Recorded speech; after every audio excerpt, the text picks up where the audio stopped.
Saludos distinguidos, seguidores de esta plataforma Monteplata Visión. El presente trabajo tiene que ver con un caso, digamos, hasta luctuoso, y es la ida de ese gran hombre de Yamasá, don Julio de la Cruz Matos. Don Julio de la Cruz Matos acaba de fallecer y dejó un legado importante, una familia lindísima. Fue un hombre que realmente gozó del aprecio de todos los municipios de Yamasá, la provincia de Monteplata. Un hombre que de joven se inició en el negocio, en la bomba de gasolina. Fue alcalde en varias ocasiones del municipio de Yamasá.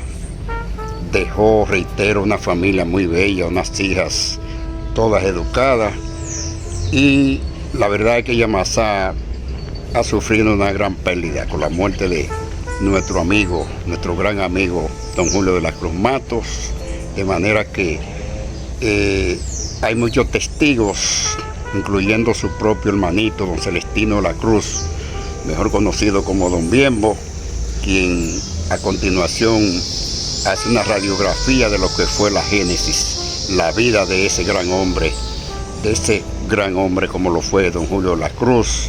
De igual forma opinan otros municipios, como el exdiputado Juan Suazo, Celsa Mansueta, el procurador fiscal adjunto Virgilio de la Cruz, doña María Tatey, entre otros. Veamos pues, vamos a compartir este trabajo, digamos, luctuoso con los amigos de este canal Monteplata Visión. Veamos pues.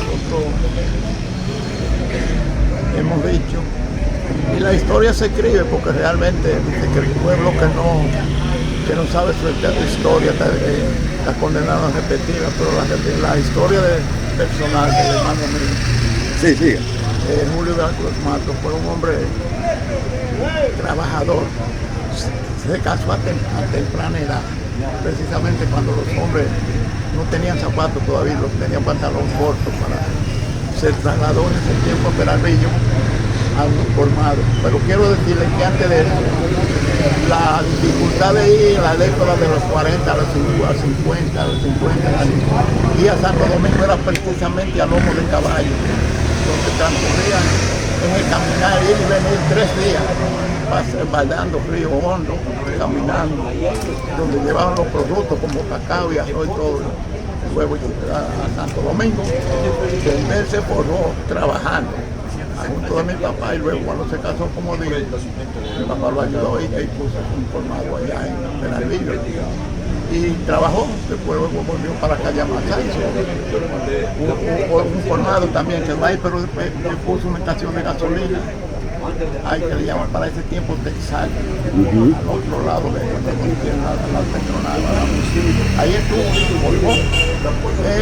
Después cuando vino la política, pues, cuando el golpe de Estado de Juan Bosch, en el 63, pues quedó el país, es decir, sin autoridades, y un golpe militar.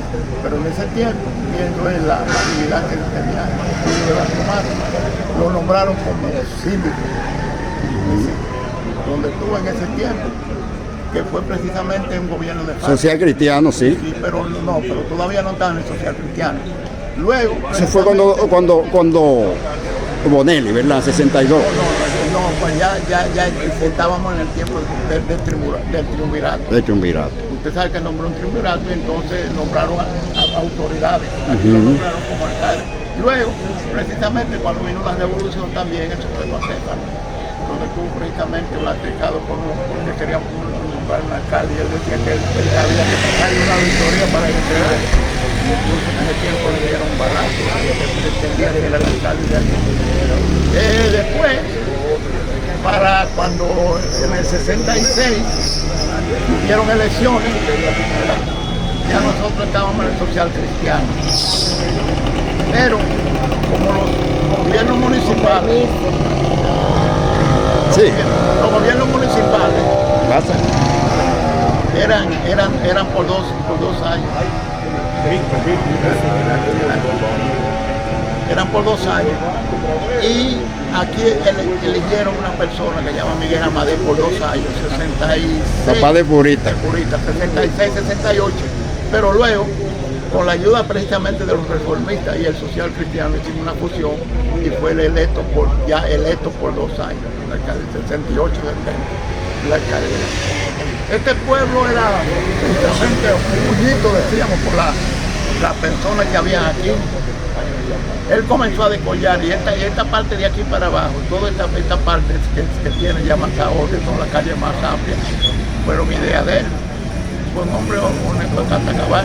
Luego volvió y estuvo por 4 años más en la sindicatura, por el social cristiano.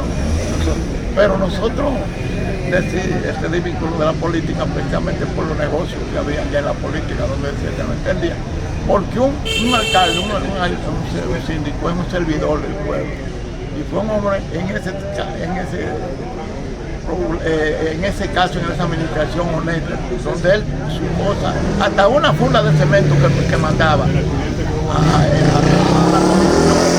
Por decir una funda, él tenía que llevarle la funda vacía, que el muchacho se llama Pedro de los Santos, que era su confianza, donde él se la guardamacén, donde le tenía que llevar las fundas de cemento que se habían utilizado en la construcción de acero y contenes, y él lo vigilaba precisamente, porque fue pulcro en eso. En su trabajo un hombre consagrado. Es decir, que ya como usted ve, ¿Cuántos años tenía edad? Ya estaba para 96 años. Pero nunca dejó de ir a su oficina, salvo caso. Hace 3 días estaba hablando conmigo. Claro. El jueves en la mañana estaba hablando conmigo y en la tarde le dio eso. Pero él era un hombre que tenía su médico. Es decir, siempre, como decía. Y un autoestima muy elevado. Muy elevado por todo el pueblo. Y trataba con todas las personas sin credo religioso, ni político, ni condición económica. Siempre fue un hombre y un buen consejero. Nosotros los familiares, que mi papá murió en el 83, él fue el que presidió las comisiones de nosotros, que éramos 14 en ese tiempo, y nosotros nos reuníamos mensualmente para ver los bienes que mi papá tenía y cómo pudimos coordinar todo. Y él fue el que como presidía la comisión, armonizó el club, pudimos, gracias a Dios, hasta el día de hoy, 14 hermanos que éramos, coordinar y realizar todo bajo amistades. A mí me consta. Por la condición y la conducción de Julio, que era un hombre consejero y respetuoso. Oh, Julito, tiro para aquí, para Yamasá. Bueno, mira, Julio de la Cruz constituyó una especie de legado indiscutiblemente que deja una impronta para las generaciones venideras en materia de lo que tiene que ver el trabajo.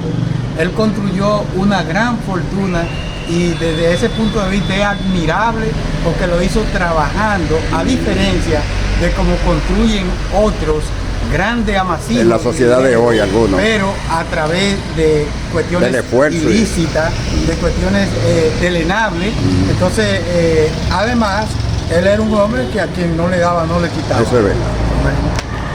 El trabajo debe ser honrado y de seguro que Dios lo colocará en buen lugar. Julio de la Cruz es un ejemplo a seguir.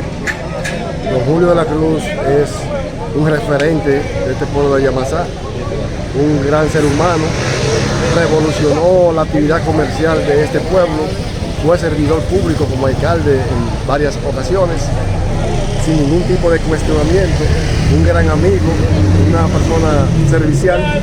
Yo creo que Yamasá ha perdido hoy uno de sus grandes hijos y lo mejor que podemos hacer es acompañar a su familia y rendirle los honores que él se merece por las funciones públicas que desempeñó y por su actividad comercial que realizó durante toda su vida. Gracias. ¿Qué significó para ti Julio de la Cruz? Bueno, para mí es una gran leyenda. Yo creo que cuando se escriba la historia de Yamasá, a él hay que darle un lugar especial, porque fue un hombre que valoró siempre el crecimiento de su pueblo, aportó en todo el sentido de la palabra para que ese pueblo, a nivel de sus recursos naturales, Fue alcalde en 2 ocasiones. Todo realmente él fue uno de los artífices para que este pueblo hoy se encuentre en la posición que está. Nunca tuvo miedo para invertir, siempre creyó en su pueblo y realmente creo que el pueblo hoy debe respaldarlo.